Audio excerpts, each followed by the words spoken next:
तो last lecture में बेटा देख रहे थे प्रिंसिपल क्वांटम नंबर और एजीमुथल क्वांटम नंबर, और दोनों से हमने क्या आइडेंटिफाई करा? सबसे पहले आइडेंटिफाई करा था शेल, और शेल के बाद में क्या आइडेंटिफाई करा था? सब शेल आइडेंटिफाई करा था।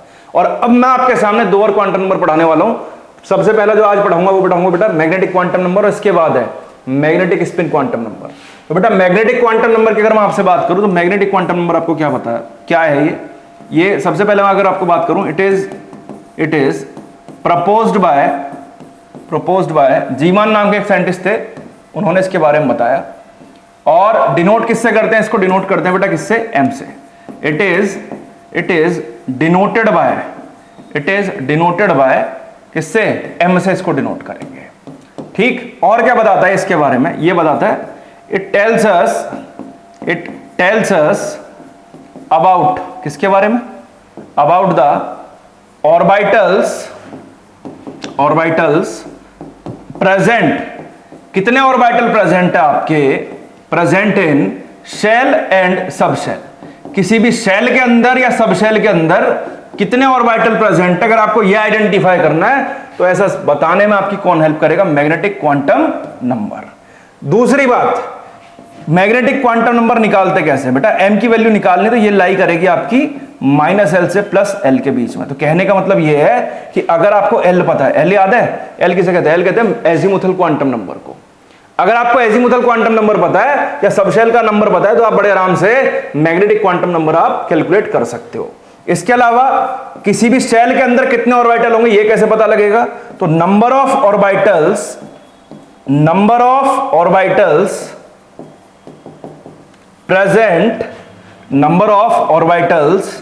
Present in a shell. किसी भी शेल के अंदर कितने ऑर्बिटल प्रेजेंट होते हैं? तो ये सीधा सीधा n स्क्वायर, जो भी आपका शेल नंबर होगा उसका स्क्वायर कर दो, वहां से आप नंबर ऑफ ऑर्बिटल निकाल दोगे किसी भी शेल के अंदर। इसके अलावा सब शेल के लिए कैसे निकालोगे? तो number of orbitals present in a sub shell. किसी भी सब शेल के अंदर कितने ऑर्बिटल होंगे? तो इसका सीधा सीधा आंसर है 2l + 1। 2l + 1 है। बात समझना ध्यान से जरा। नंबर ऑफ ऑर्बिटल कितने प्रेजेंट होंगे किसी भी शेल के अंदर? तो n स्क्वायर होगा। और किसी भी सब शेल के अंदर कितने ऑर्बिटल प्रेजेंट है उसका आंसर क्या होगा? 2l + 1 होगा। जैसे कि सीधी सीधी बात करूंगा आपसे, एक टेबल की फॉर्म में आप इसको देख सकते हो, कैसे निकालना कैसे नहीं निकालना। ध्यान से देखना जरा।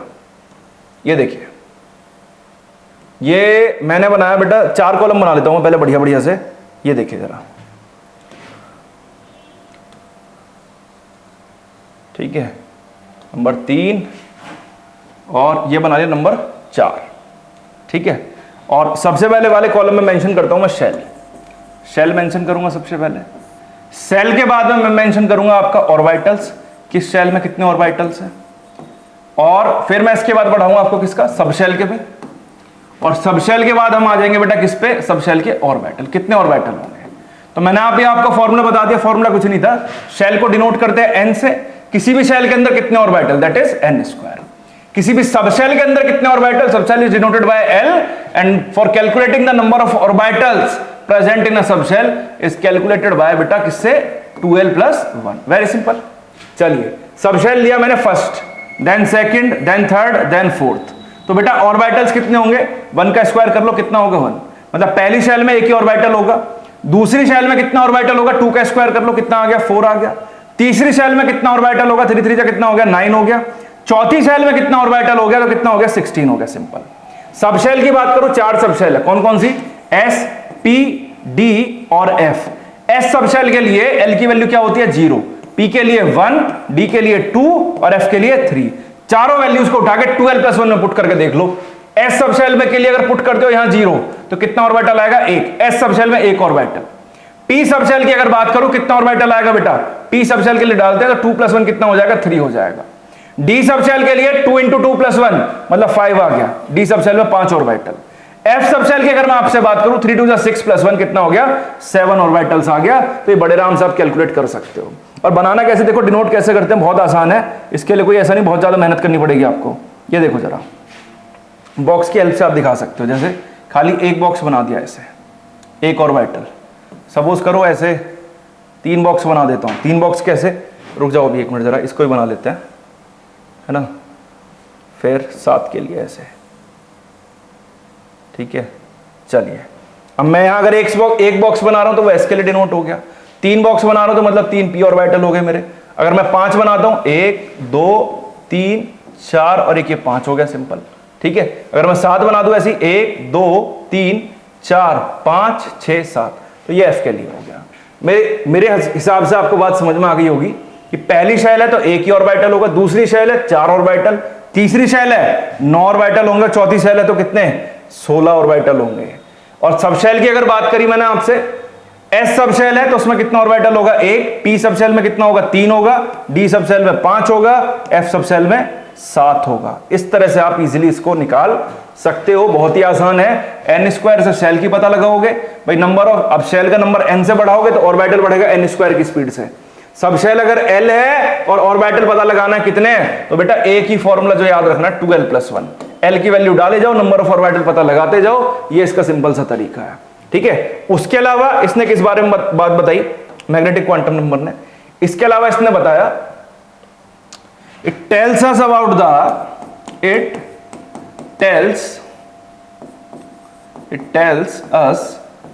the orientation of orbitals. It tells us about the orientation of orbitals.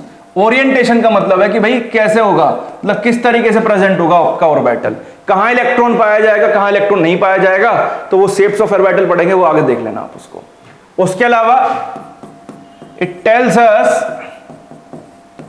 us about the degenerate orbitals.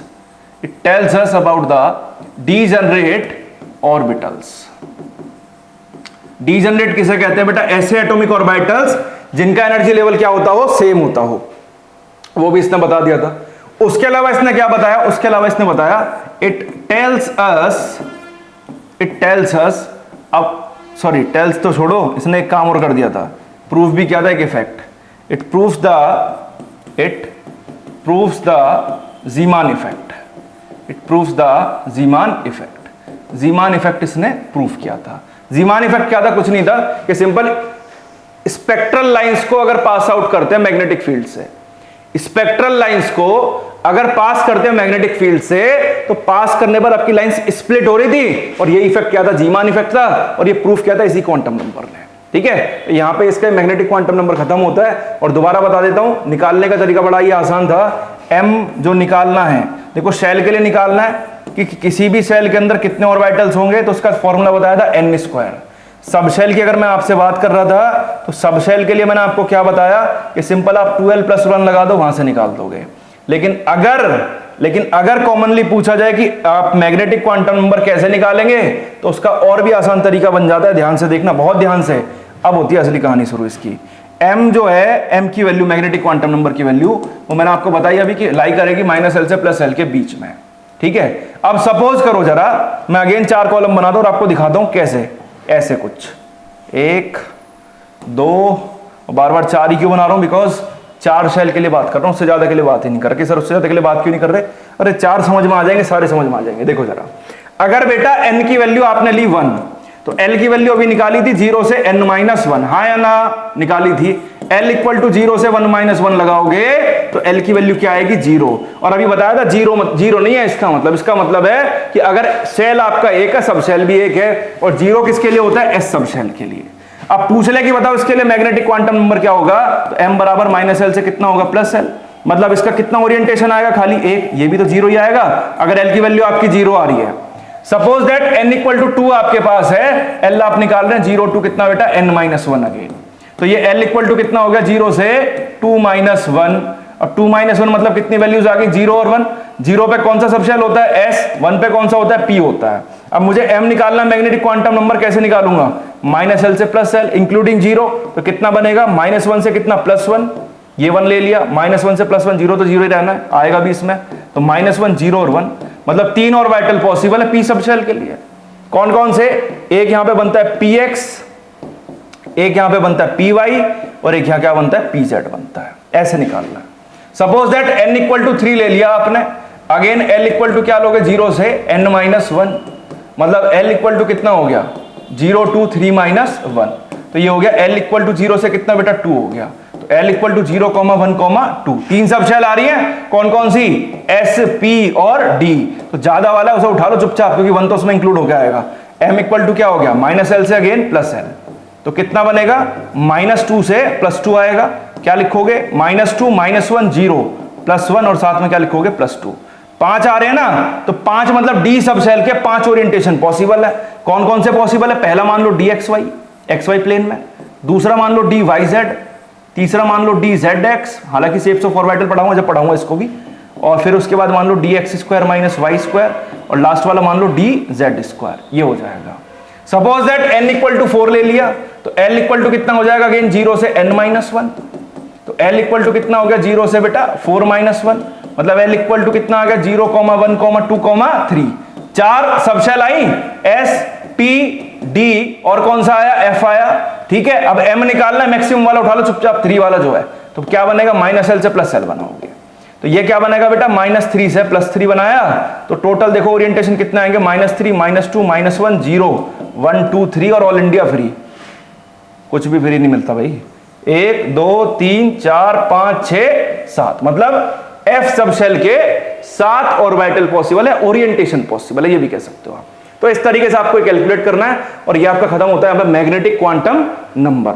Last एक और क्वांटम नंबर हो जाए, उसे देखते हैं, फिर क्वांटम नंबर की कहानी खत्म, फिर देखेंगे इलेक्ट्रॉन्स कैसे कर, मतलब इनसे इलेक्ट्रॉन का एड्रेस कैसे पता लगता है। ध्यान से देखना जरा, लास्ट जो मेरे पास क्वांटम नंबर बचता है बेटा, यह आपका बचता है कौन सा, spin quantum number, spin quantum number बचता है।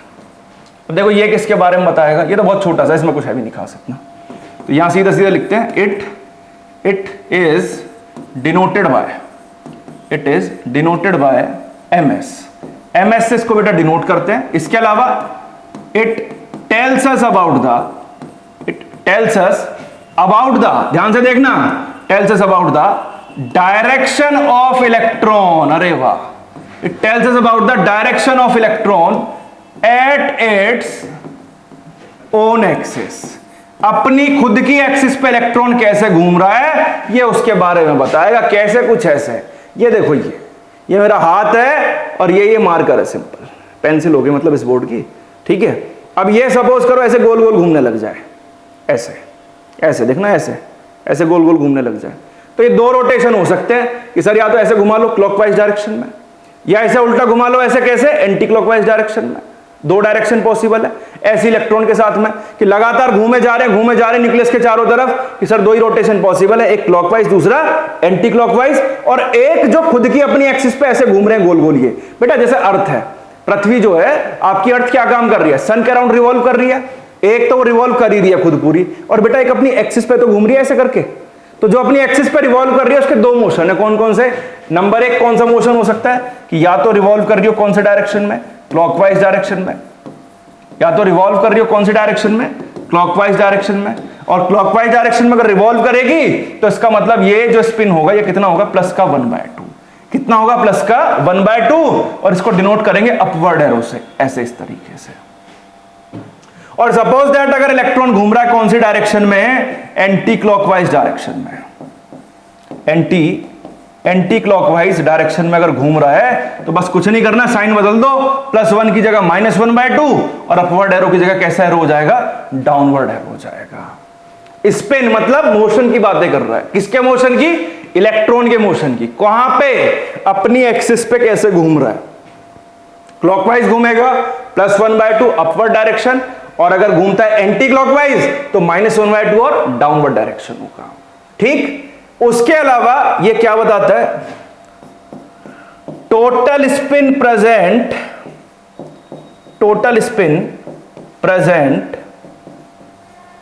इन एन एटम, किसी एक एटम के अंदर कितनी स्पिन प्रेजेंट होंगी, ये भी आप यहां से निकाल सकते हो।